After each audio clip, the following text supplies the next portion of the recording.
Hey, what's going on, guys? Jake here with AirSense Environmental. We're here today at a home in O'Fallon, Illinois. Brand new construction. Had the passive system installed.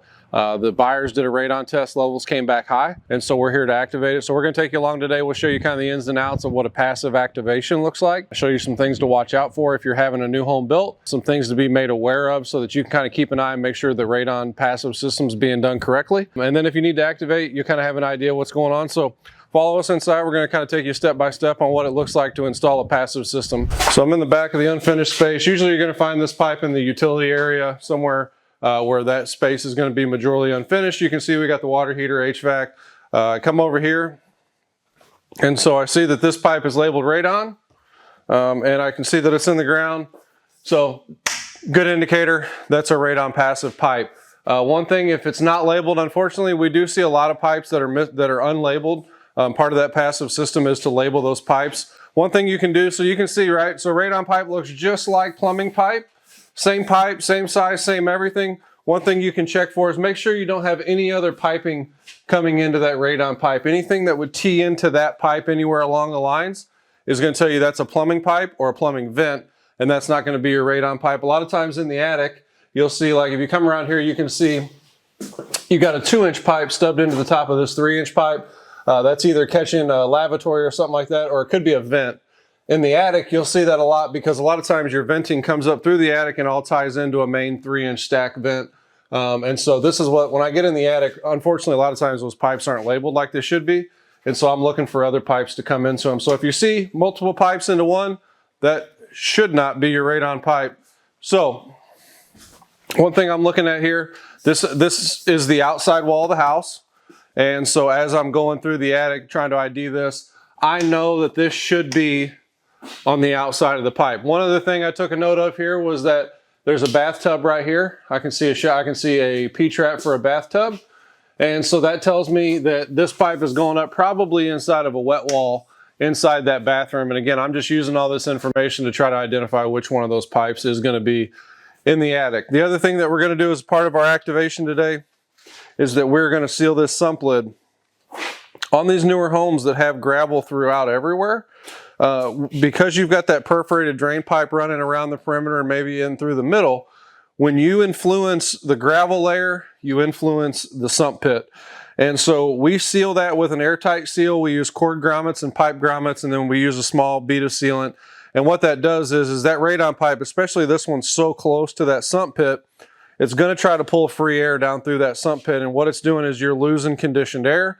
So air that you're paying to heat and cool is getting sucked down through the sump pit. But also this pipe is not going to want to get out and travel and pull air or communicate, as we call it, throughout the entire space because it's pulling free air through the sump pit. So as we kind of wrap up, you'll watch as we seal this sump lid, and then you'll watch as we activate in the attic and go through all of our checklists. So hang around. We'll take you through start to finish on what an activation looks like. All right, you good? All right, so the first thing we did was we measured off here. You kind of see me and Dylan working out our spacing on this. I keep sump lids on my trailer that are multiple sizes. You know, you get a lot of different variations in sump basins. These with one hole coming through, and then I'll have a cord grommet and I'll have an inspection port. These I typically try to go down inside of. Earlier this morning we had a job where it had a backup sump and it came down and it came up with 2 pipes. On those, what I'll typically do is I'll cut down this overhang here, and then I'll put a sump lid on that gets out into the floor, and that just allows me some play so that I can get those pipes in there, get them good and clean, get them upright, and I don't get the alignment on my sump piping off. So Dylan just ran out. He's going to go grab a couple things that we're needing. We're going to drill one more for a cord grommet, and then we will drill one more for an inspection port. We use rubber seals on all these, so I have an 1.5-inch rubber seal for 1.5-inch pipe, and that'll slide down and it'll slide through that hole I made. I've got a cord seal. I'll drill a 2-inch hole for that, and then my cord will come in through that little hole, and it keeps everything nice and airtight. And then I've got a 5-inch hole that we'll drill, and you'll see at the end we've got an inspection port with a rubber gasket, and that allows you to see down into the sump. It allows you can take the inspection port out, you can reach in, trigger the sump pit, or the sump pump rather, and make sure that it's working, things like that. So it's a good way to you seal that, you take care of the radon problem. But if we take our time and use the right things, we can also leave you where this is accessible and it's not a nightmare to get back apart in the event that your sump goes bad. So you'll see here in just a minute, when this is all wrapped up, you'll kind of see all the components for it. All right, so we've got our pipe in here. I'm just kind of centering around that pipe so I know I got room to get my bushing in there. And then what we're going to do is we're going to use, got some coated exterior grade washer head screws, and I'm going to use these to seal that sump lid down.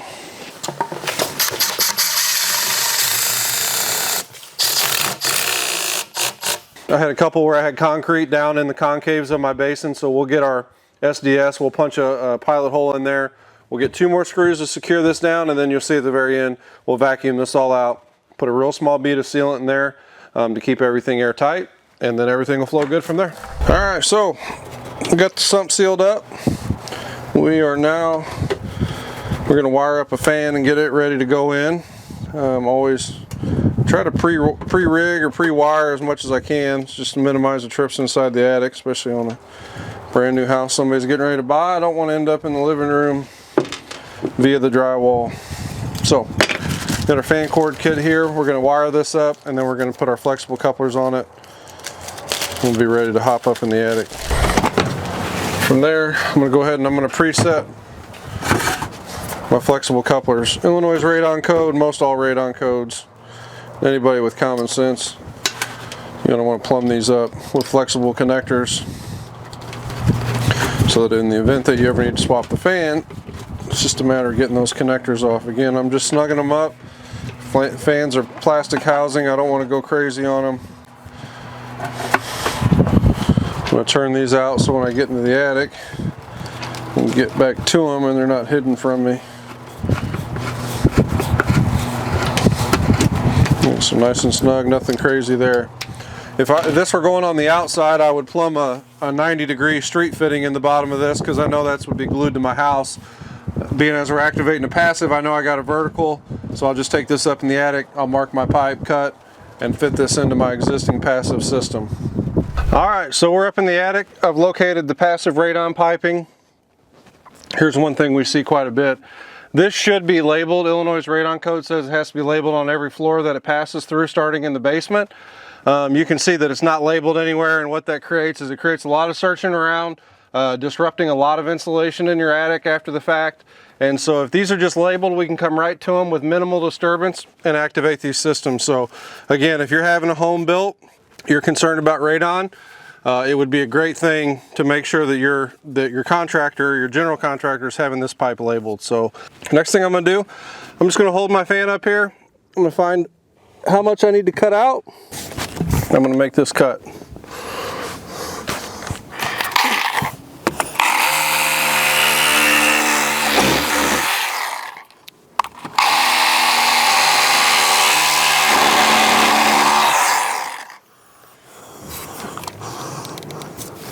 Alright, so you can see down here, you probably can't see it, but this pipe has been properly supported, so that's good. That means we don't have to add any J-hooks or one-hole strap, anything like that. We can mount our fan and move on. So I'm going to slide that up out of my way a little bit. I actually did what I said I wasn't going to do, which was put those in a way that made them hard to get to.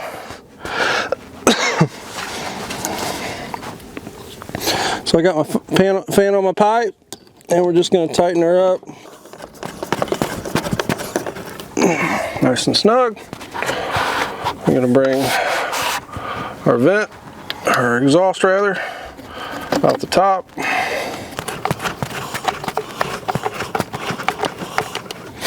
You can make her nice and snug. I'm just going to wrap this cord up. Probably going to bring that power in along this back side and put my outlet round about here. And so I'll leave that right there. And then the last thing to do as far as the activation is to wire up a circuit and get it over here. Again, something that should be done as part of a passive system is running of an electrical circuit to the fan location, potential fan location. Unfortunately, it's rarely done. And again, so if you have somebody out to activate the system, and they're activating a passive radon system in the state of Illinois, they might be basing your pricing off of the fact of what they know about a passive system and how it should be done. And so if you can ensure all these other items like running an electrical circuit, labeling pipe, all those things are done during the passive installation, you're going to avoid charges, back charges, change orders, things like that when they come out to activate and they have to do all these extra things. So again, if you follow along this video and you're having a house built, make sure all these items are being done as a part of the passive, and you'll avoid a lot of headaches down the road. So we've got our fan in, we're gonna head out, we're gonna get this thing wired up, and we're gonna get it flowing and check for flow. So now we're gonna pull wire. I'm just getting enough, more than enough probably. Once I get far away, it gets harder and harder to pull. So we are in our fan location. Gonna get our box mounted here.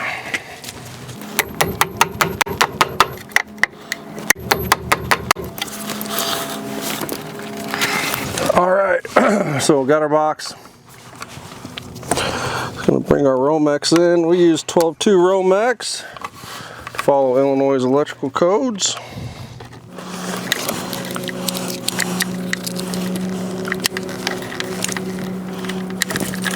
Make a little notch in my wire, pull my sheeting off, put that in my temporary trash can there.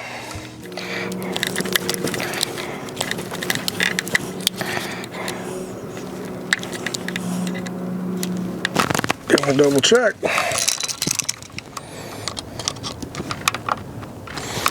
Double check. Now I feed my wire back in here first. Give her a coil over.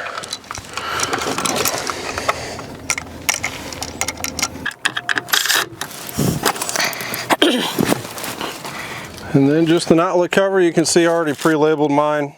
It's supposed to be labeled Radon fan. So I pre-label it, that way I don't have to come back with any stickers.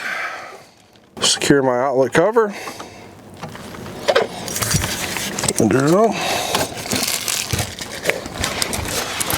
And then I'm just going to take my fan cord here and give it a little loop, hold it up, and then we'll plug her in. And then once we wire this back, I'm going to work my way back out of here, stapling and securing my wire.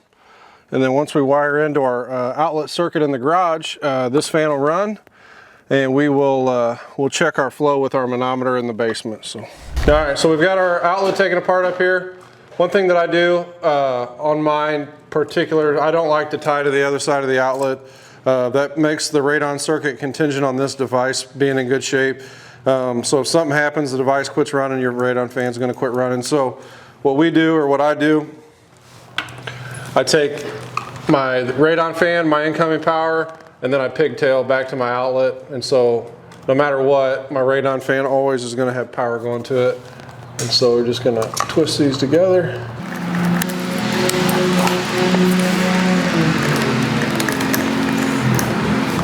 Give me some trouble there. We're going to get her buttoned up.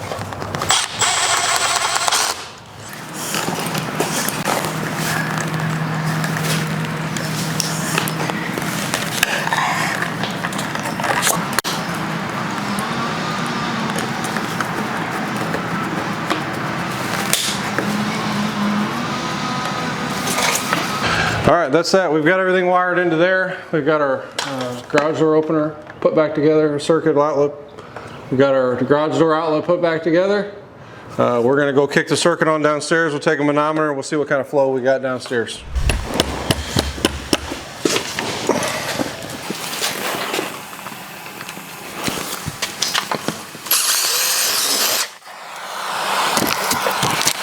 All right, so now what we've done, we've mounted our manometer, our YouTube manometer, which is our visual indicator of suction and flow inside of our radon pipe.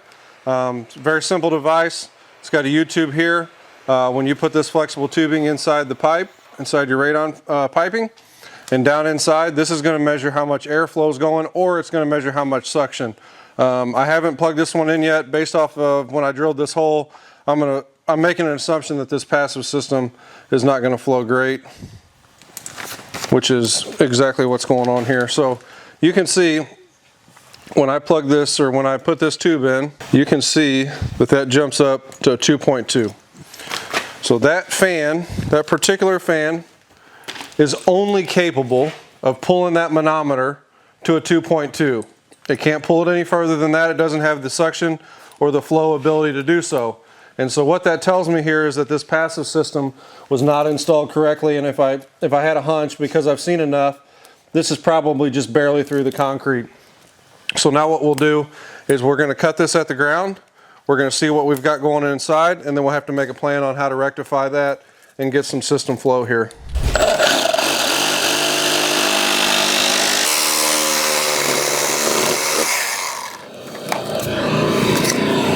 Alright, so Kind of unfortunately par for the course in Illinois. Illinois' passive radon code says this can be done a handful of ways. This can be a T in the ground into the substrate with a pipe coming up so that you're flowing through the gravel. Radon code also says that this can be done after the fact. Illinois' passive radon code says that you can core after the fact, so you can make sure you're in the substrate level, not down in the mud or not whatever this is here, and make sure that you're actively flowing air upon startup. So you can see this was just a very poor attempt at a passive system. So from here, we're going to get a couple of things. We're going to clear this hole. Hopefully they at least went through the concrete enough I can get into the substrate. I can do a little excavation and get this hole cleared out. So we'll see what it's going to take. All right, so what we're going to do is I'm going to try to bust this up and see if we've got access to the gravel substrate.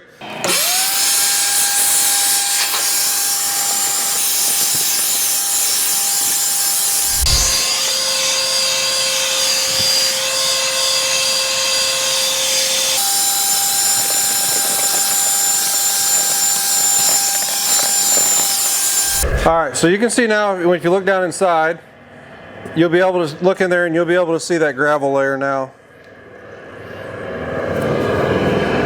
which is where that pipe should have been stubbed into all along. Now what's interesting here, I'll show you this too. If you come around here and you look at the manometer, you can see even on an open pipe, because there's pipe constriction, the manometer is at a 0.5. And so what I'm going to do is I'm going to take my hand and totally block that pipe. Right, and so now you'll see that pipe's at a 2 or a 2.22. So when we fired that system up originally, because of the way that that was incorrectly in the ground, that it was just like I sealed it off with my hand, so it was doing absolutely no good. So that being said, I think we did okay here. I think we're going to be able to reuse this hole. We've got into the gravel layer, and we should be okay. So I'm going to take a piece of pipe here. perfect. All right. So I'm going to cut just a little bit off of that.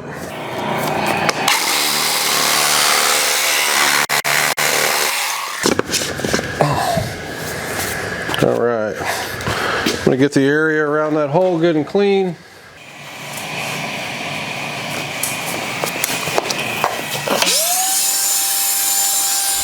All right, so you can see here on this sump, we've got our pipe seal around the discharge pipe. I've got a flexible coupler here. I've got my cord seal here, inspection port. We've got those 4 screws. We just went through and drilled some pilots like we talked about. And I've got a thin bead of sealant around the outside, which is making this airtight. So again, this here, you can pull this out and look into the sump port or the sump pit. Everything's airtight. Once we get this sealed off over here, we just finished reworking that. We're gonna get it sealed off. It's gonna try to pull air down through this sump pit, and I'll actually show you that in the end. And what it'll do is if it's pulling through here, it's not pulling through the house. So you wanna make sure you've got a sealed sump lid on these newer homes with the passive systems being activated, because everything's gonna flow together. And if you're unsealed here, you just pull all your free air down through there, all the air that you're paying to condition, not all of it obviously, but a portion of the air that you are paying to condition, heat, or cool is just going to go down through the sump pump and be lost. So we'll get this sealed up. I'll show you that sump pit and how it drafts air at the very end. We'll be all wrapped up with this one. All right, so you can see we've got this put back together. We've got it sealed at the ground, and now we're at a 0.8 on our manometer. So that 0.8 on that particular fan equates to about 130 to 150 CFM air coming out from underneath the house. And so now that we're into that gravel layer, we know we're flowing good, and this system's good to go. Anything between a 0.5 and a 0.1 on that type of fan, You can't ask for anything better than that, so we're very happy with this. I'm going to show you guys about that air going through the sump, and we'll be all set. So I got my smoke pin here. This is a tool that we use for communication testing or diagnostics or a lot of different things. So we're just going to get it going here. And I'm just going to use this. I'm going to show you what I was talking about when I said that the sump will pull conditioned air down if you don't seal it. So here's our inspection port. And you can see how that pulls right down through there. So you can imagine if this wasn't sealed, how much airflow loss you'd have going through that sump pit and how much you wouldn't have going through the home. So sealing the sump pit, very important piece of the puzzle. We do it on all of our installations. All right guys, so you saw today that was a passive system activation here in Illinois. A couple of the key things: sump sealing, making sure those sumps are sealed so that you're not losing conditioned air or system effectiveness through the sump.